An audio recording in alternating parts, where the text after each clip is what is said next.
Saudar a todos em nome de Jesus que estamos me assistindo. O nosso programa, como sempre, é partilharmos a palavra de Deus com todos os ouvintes e cada palavra tem um tema específico. Este aqui vamos tratar hoje no livro de Atos, capítulo 11, de 1 a 18.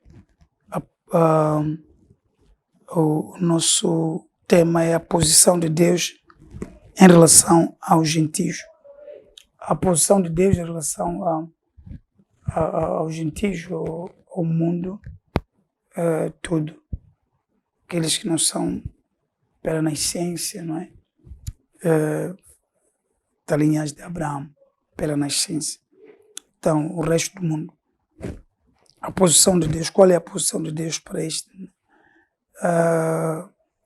Passamos a ler aqui este capítulo 11, o depoimento de Pedro para a igreja, perante a igreja, que tem muita informação, na verdade, necessária para o resto do mundo que não são judeus, para aqueles que não são judeus como eu, para aqueles que não são judeus, mas se convertem ao Deus de Israel. Capítulo 11, a partir do versículo 1. Estou a ler a Nova Versão Internacional. Esta é a tradução da Nova Versão Internacional. Versículo 1. Os apóstolos e os irmãos de toda a Judeia ouviram falar que os gentios também haviam recebido a palavra de Deus. Assim, quando Pedro subiu a Jerusalém, os que eram do partido dos circuncisos criticavam, dizendo: você entrou na casa de homens incircuncisos e comeu com eles? Pedro então começou a explicar-lhes exatamente como tudo havia acontecido. Eu estava na cidade de Jope, orando, caindo em êxtase, tive uma visão, vi algo parecido com um grande lençol sendo baixado do céu, preso pelas 4 pontas e que vinha até o lugar onde eu estava. Versículo 6.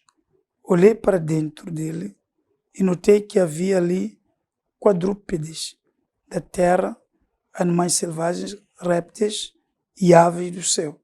Versículo 7. Então ouvi uma voz que me dizia: levante-se, Pedro, mate e come. Versículo 8.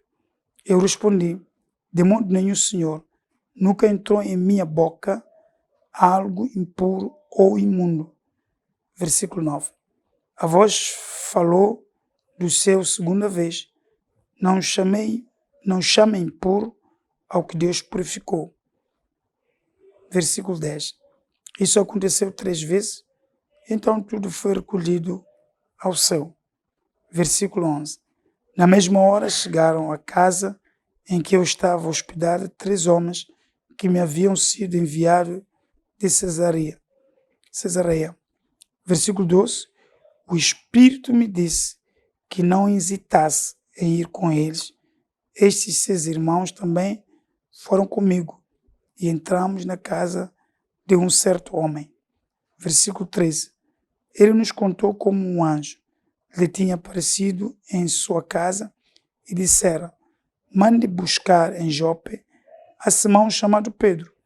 Versículo 14. Ele trará uma mensagem por meio da qual serão salvos você e todos de sua casa. Versículo 15.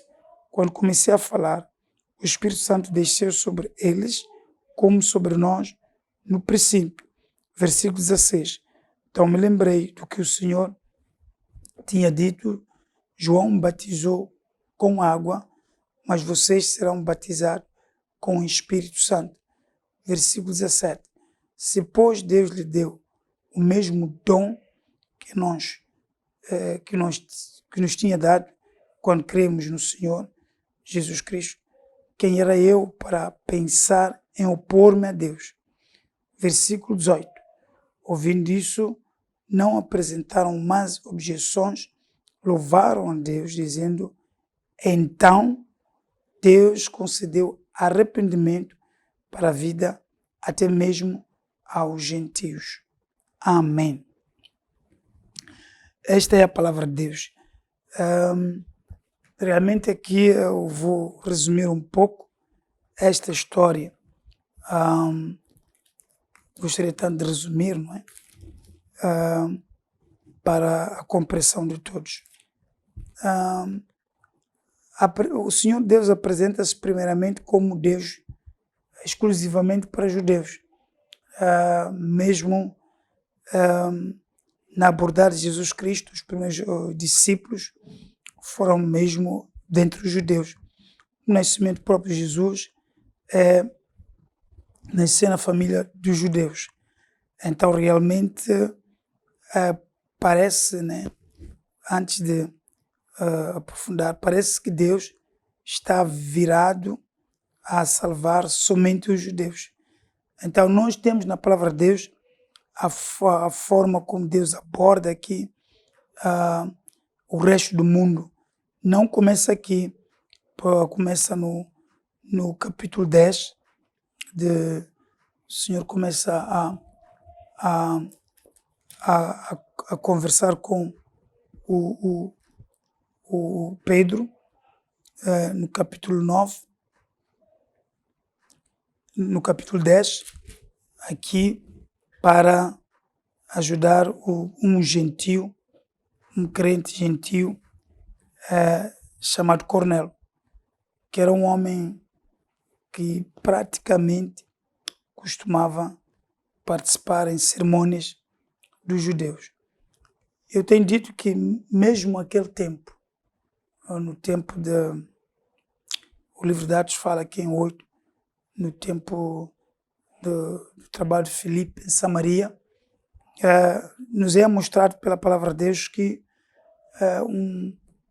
um africano que voltava de Jerusalém foi ao encontro de Filipe, ou melhor, Filipe foi ao encontro desse homem para lhe comunicar a palavra de Deus.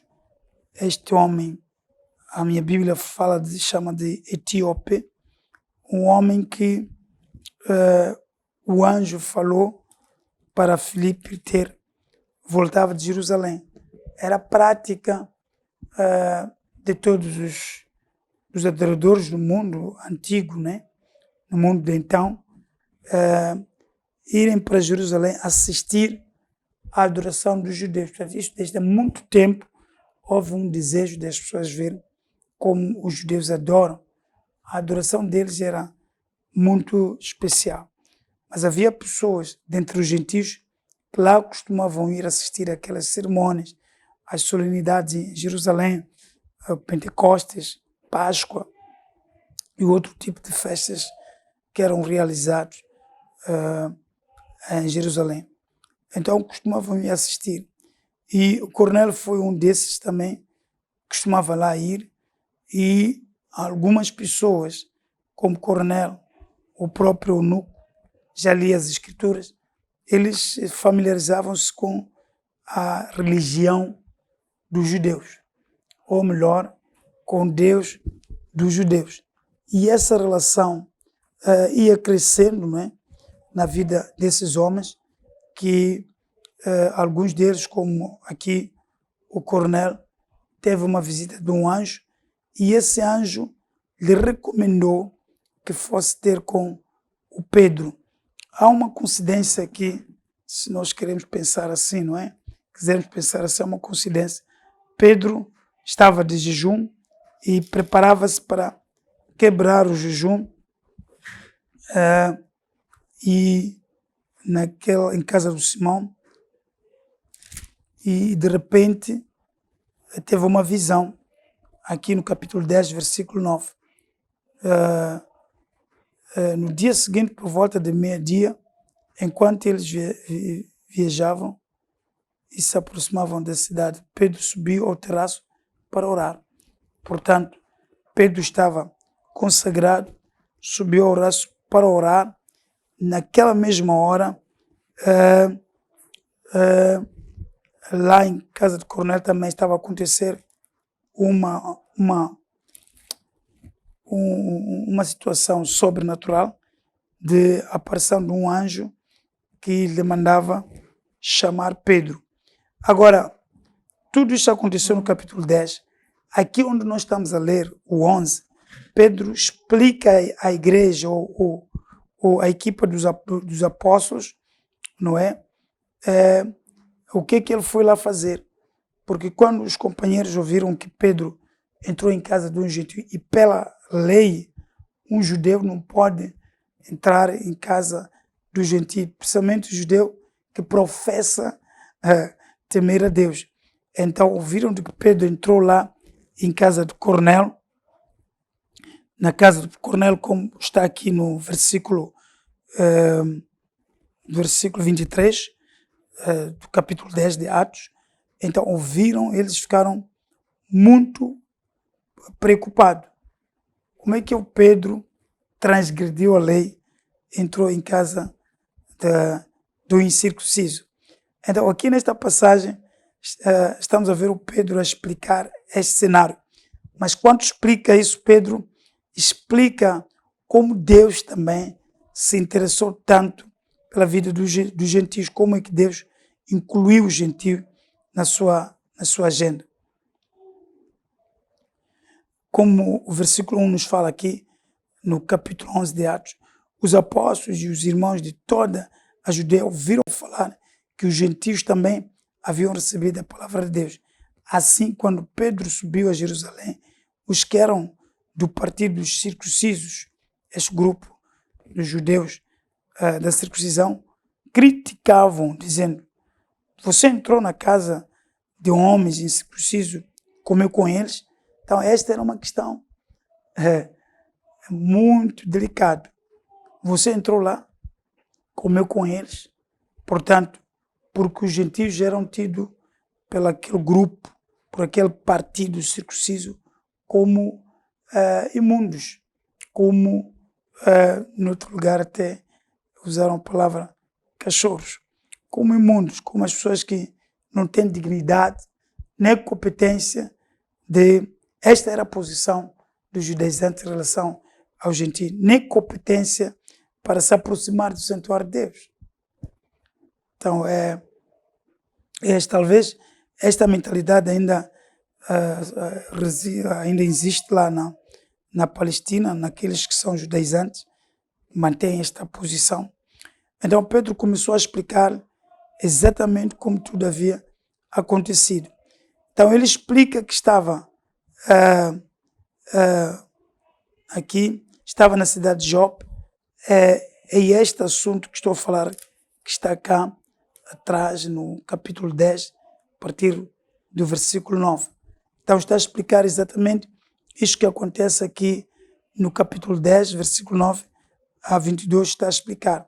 E repete essas coisas como para os seus companheiros, os outros apóstolos que não estiveram lá com Pedro, porque a missão foi exclusivamente para Pedro, a missão de ir lá.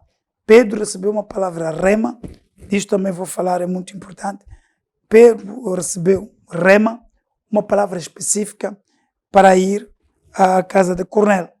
Então, o próprio Pedro sabia que a lei não permitia, então, segundo a lei dos judaizantes, não era permitido, mas recebeu a rema.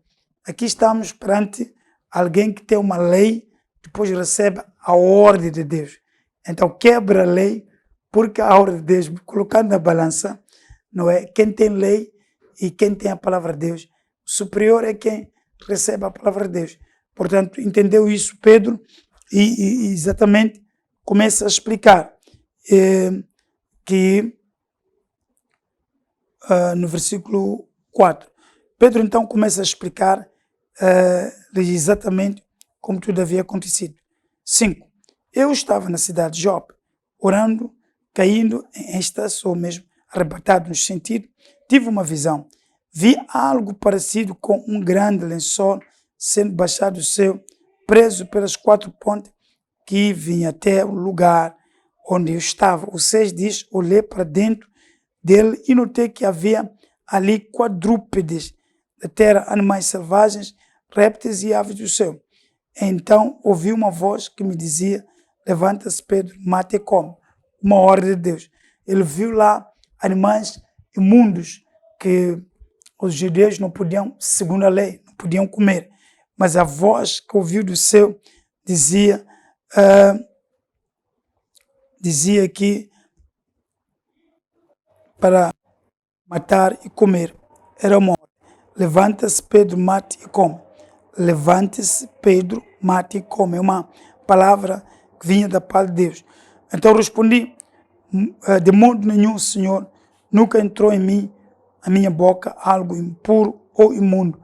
Pedro está a mostrar a sua antiga posição antes de compreender esta vontade de Deus, que eu também recusei, não aceitei comer. Aqueles animais imundos representavam o resto do mundo, daqueles que não são judeus de nascença. Aqueles animais. Então recusar matar e comer implicava recusar entregar a palavra de Deus ao resto do mundo. Portanto, era uma confusão que estava a arrumar aqui Pedro. A voz falou do seu segunda vez, não chamem impuro ao que Deus purificou. Portanto, é uma discussão aqui entre Pedro e Deus. Então, se eu purifiquei, voltamos aqui a encontrar a supremacia do Senhor. Se eu já te ordenei para comer aqueles animais, não tem que chamar imundo. Em outras palavras, se eu já abordei o resto do mundo como também povo para mim, eu olhei para o resto do mundo e eu quero tomar lá um povo para mim, tu não tens que dizer imundo. Estamos perante uma palavra rema. Eu quero só chamar a atenção aqueles que ministram a palavra. A palavra rema é uma palavra vinda de Deus, diretamente de Deus, do trono de Deus, para nós. Então, realmente, ela é superior que toda a palavra escrita ou toda a lei colocada para fazer qualquer tipo de barreira. É rema. É uma palavra que sai do trono de Deus. Todas as pessoas que receberam esta palavra e negligenciaram tiveram problema. Teve problema o Zacarias, por exemplo, recebeu essa mensagem de que teria um filho e ele começou a reclamar. Aquele anjo assiste diante de Deus, é o Gabriel, diz que então ficarás sem falar durante a gestação, porque ele tentou só opor a palavra. A palavra rema é uma palavra viva de Deus. Estamos num culto, o culto tem um programa escrito, mas de repente, quando Deus quer falar, desprograma tudo aquilo e fala, porque Ele é a voz que fala, Ele é a voz que dá ordem no seu culto.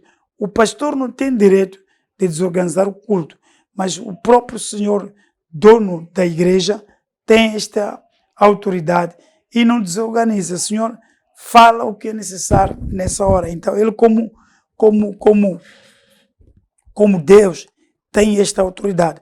Senão, se nós dizemos que Deus é inferior à nossa palavra, ou a palavra escrita, ou a palavra de um soberano, e Ele é inferior, a palavra de Deus é inferior à palavra de um soberano, estamos a dizer que Deus, então, é muito inferior que algumas soberanias no mundo. Estamos pecando.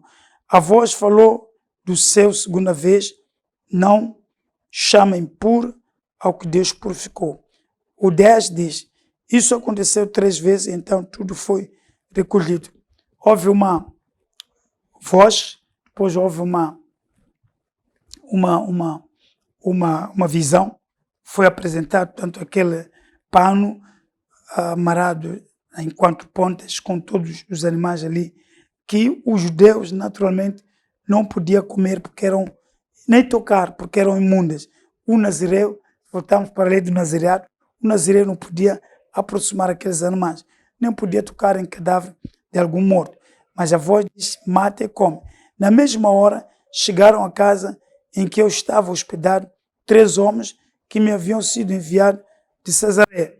Depois, o 12 diz que o Espírito me disse que não hesitasse em ir com eles. Estes 6 irmãos também foram comigo, entramos na casa de um certo homem. Aqui estamos perante uma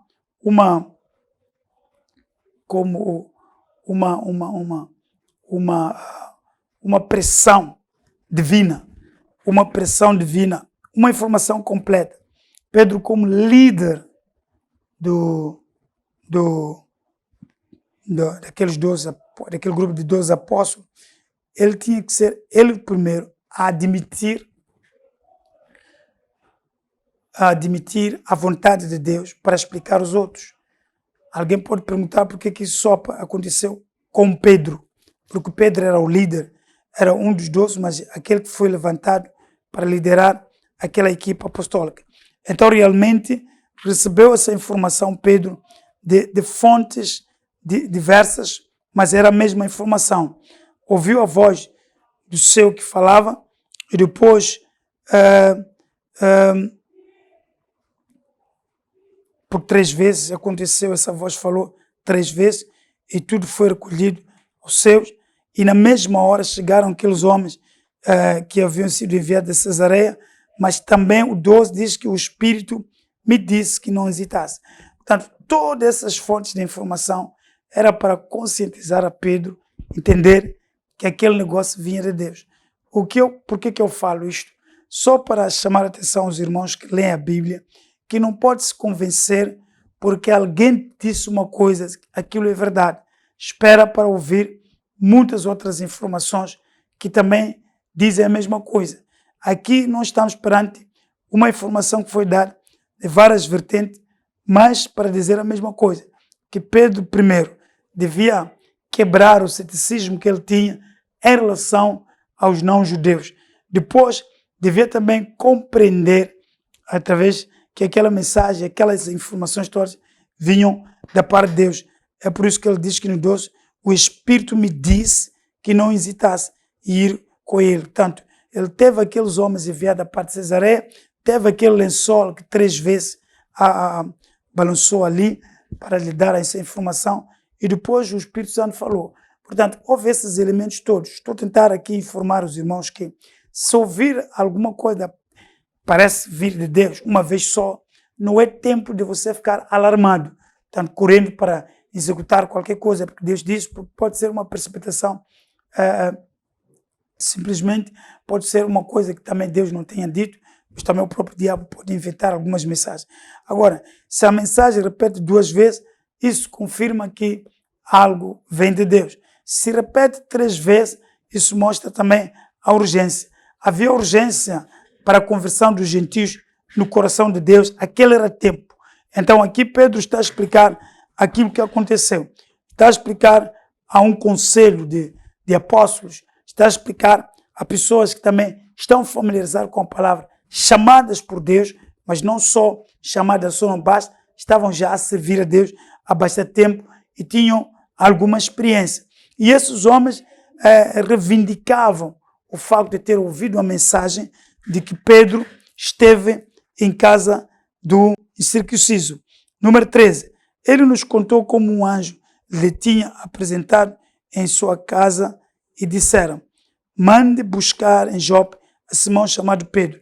Portanto, Pedro está aqui a mostrar os seus colegas judeus, está a mostrar na claridade aos seus colegas judeus que também ele não foi coagido a ir para lá somente, recebeu mensagem também desses homens que foram mandados de Cesareia. A mensagem também dizia que para mandar buscar a Simão Pedro, era uma mensagem de um anjo. O próprio Cornélio disse que era um anjo que havia falado. O número 14, ele lhes trará uma mensagem por meio da qual serão salvos você e todos os da sua casa.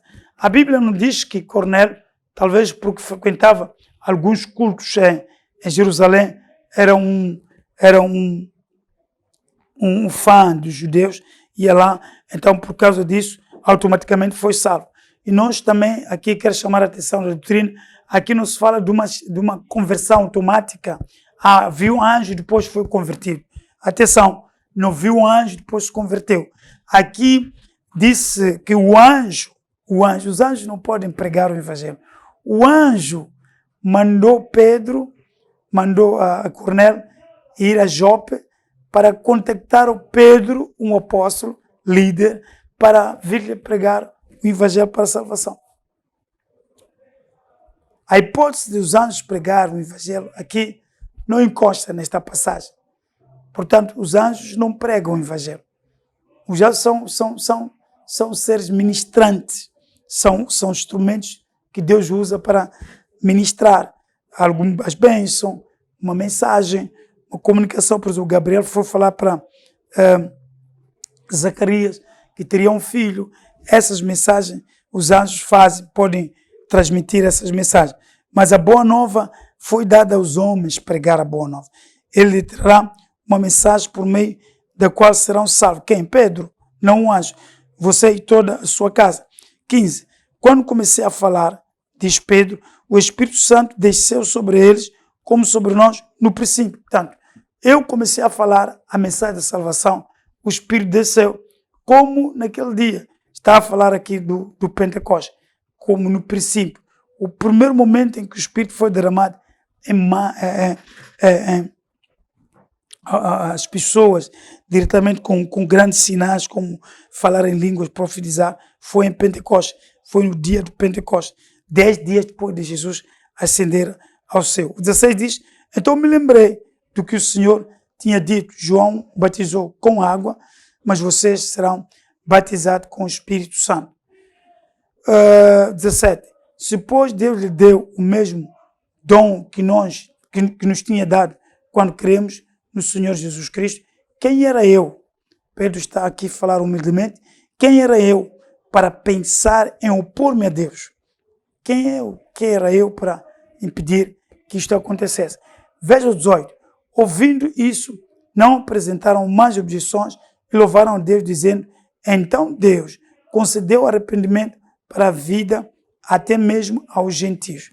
Assim, foi esclarecido na equipa dos apóstolos a conversão dos gentios, ou melhor, o ingresso do resto do mundo na salvação sotéria, aquele trabalho que Jesus fez na cruz do Calvário. Aqui, neste capítulo, onde lemos de 1 a 18, Pedro, como responsável, como líder dos apóstolos, também liderou o primeiro passo da conversão dos gentios. Liderou. Não foi ele, Pedro, o ministro dos gentios, quer dizer, o ministro levantado para fazer o ministério dos gentios, mas foi levantado aqui, eu costumo chamar isso de ministério temporário, foi levantado aqui para ser o primeiro, na verdade, é o único líder cristão que estava nesse tempo, para ser o primeiro a inaugurar a dispensação dos gentios, ou para gentios. Eu costumo dizer isso porque é muito necessário. Temos muitos que não são judeus, ou o resto do mundo, que se gabam e gostam de se gloriar nas suas tradições, como se Jesus, ou melhor, Deus, fosse só Deus dos judeus, não do resto do mundo. Então nós temos os nossos deuses, porque também os judeus têm os seus deuses tradicionalmente, mas nós temos os nossos deuses. Mas essa palavra prova o contrário, que Deus, como disseram aqui os apóstolos, ouvindo isso, não apresentaram mais objeções. Pararam de ser obstáculo para a conversão dos gentios, louvaram Deus, dizendo, então Deus concedeu arrependimento para a vida, até mesmo aos gentios. Portanto, agora estamos aqui perante uma informação muito profunda, que então Deus, a partir deste acto, a partir deste gesto de Pedro ser chamado com esta visão, o que Deus queria fazer primeiro quando mostrou aquele lençol? Queria quebrar a dureza do coração do Pedro como líder e depois, a posterior, os 11 companheiros de Pedro, que são os outros apóstolos, também como a base principal para a pregação do evangelho da salvação sotéria. Os 12 apóstolos, neste caso, concordaram nesta invasão da pregação da salvação aos gentios. Então, isto que estamos aqui a dizer é que aos gentios também foi dado a salvação da mesma forma como os judeus. Portanto, quando nós lemos mais tarde no livro de Éfeso, a Bíblia diz que os dois foram feitos um só povo, um só povo. Aqui já não estamos perante dois povos, que é judeus e gentios, estamos perante um povo que foi feito através da cruz, um povo só para a salvação. É o mesmo Cristo que salva o judeu, que salva também o gentio. É esta mensagem que estamos a trazer para o irmão aí desse lado. É o mesmo Jesus que salva tanto os gentios como os judeus, através do mesmo método também, através da cruz. Aqui também vimos nesta mensagem que o anjo mandou por Nelo e chamar Pedro para vir falar. Mas o anjo também podia falar claramente, porque o anjo sabia bem que Jesus salva. Mas a pregação, estou dizendo que a pregação do Evangelho não foi dada aos anjos. Este não é o privilégio dos anjos pregar o Evangelho, é o privilégio dos humanos.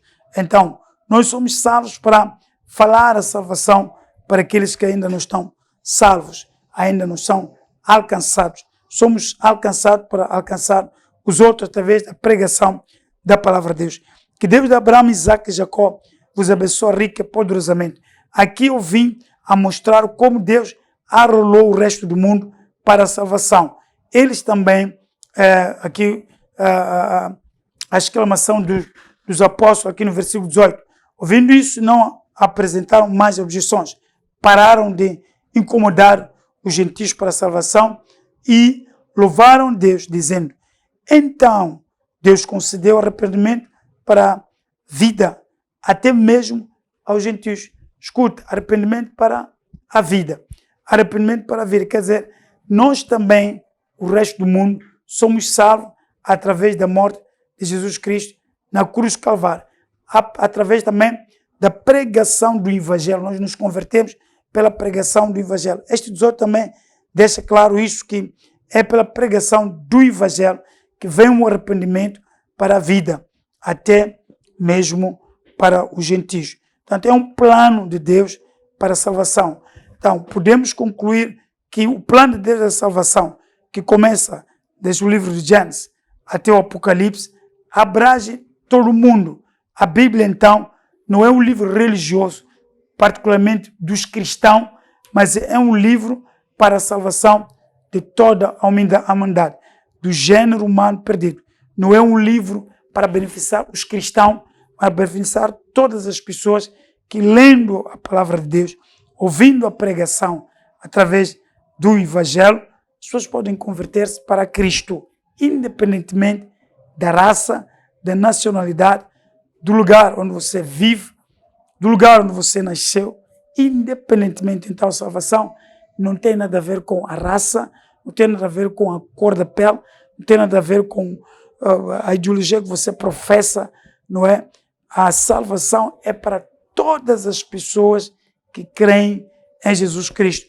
E aqui está mais patente que Deus quebrou assim esta barreira que os judeus tinham em seu coração, que nós, o resto do mundo, não prestamos, somos cachorros. Nós, o resto do mundo, não valemos para nada.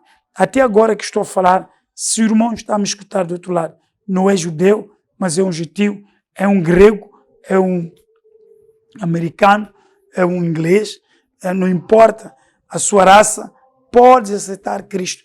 E depois eu também estou a alertar os pastores que costumam colocar a palavra de Deus como racista. A palavra de Deus está aberta para todas as pessoas que leem e aceitam Jesus como Senhor Salvador. A salvação é para todos esses. Eu quero que a graça de Deus os abençoe rica e poderosamente. Se alguém me escutou muito bem nesta mensagem, estava a mostrar como Deus rompeu este obstáculo, esta barreira.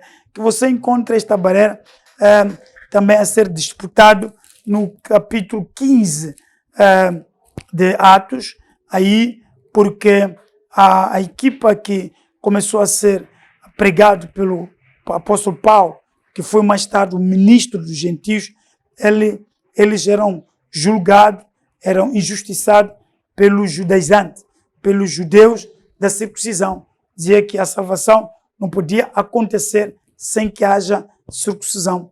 Então, realmente, o Concílio de Jerusalém, lá no capítulo 15 de Atos, resolveu a questão de que não, os gentios são salvos da mesma forma que os judeus são salvos. Ao menos eles têm a obrigação de se abster de coisa contaminada. Aquilo que contamina não é comer animais com sangue e depois a prostituição e idolatria, não é a adoração dos ídolos. Abstendo-se disso, todos nós somos salvos da mesma forma pelo sacrifício de Jesus Cristo no Calvário. Todos nós somos salvos pela fé em Jesus Cristo. E esta é a mensagem que eu queria despertar pastores e despertar também crentes a entender que, olha, já não há esta barreira, já não existe esta barreira. Foi quebrado no corpo de Cristo esta barreira. Também vos recomendo lerem Efésios capítulo 2, versículo 11 até 20. É importante para ver que Paulo está a esclarecer que isso aconteceu, foi possível através da cruz. Este rompimento deste obstáculo foi feito na cruz de Calvário por Cristo. Então nós somos salvos da mesma forma, eu vou reiterar isso, somos salvos da mesma forma que os judeus são salvos, nós também somos salvos mediante a morte e a ressurreição de Jesus Cristo. Quem deposita fé em Cristo morto e ressurreto é salvo, de mesmo tanto judeu como gentio. Já não há diferença. Todos nós professamos a mesma fé em Cristo e somos salvos por mesmo Cristo na cruz de Calvário. Não existe mais obstáculo, não existe mais barreira, não deve existir e ninguém também tem que impedir a salvação do resto do mundo, dizendo que Jesus é dos judeus ou Jesus é judeu, como tantos têm feito. A salvação é para todos. Que meu Deus, de Abraão, Isaac e Jacó, te salve, te abençoe profundamente e seja salvo também em nome de Jesus. Saia deste obstáculo, deste barreira, deste travão de que não pode. O anjo falou para Cornélio, manda chamar Pedro, porque Pedro terá que pregar a mensagem para a salvação. Vai chamar o homem, eu sou anjo, eu não vou te pregar, Cornélio. Vai chamar um homem para vir falar.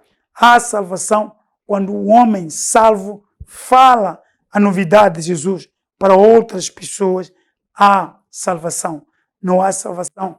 Os anjos não vêm para salvar, mas a salvação é mediante a pregação do Evangelho de Cristo. Então, pela fé somos salvos. É por meio da fé, não vem das obras para que ninguém se glorie. Meu Deus de Abraão, Isaac e Jacó vos abençoe rica e poderosamente em nome de Jesus Cristo, Senhor. Amém.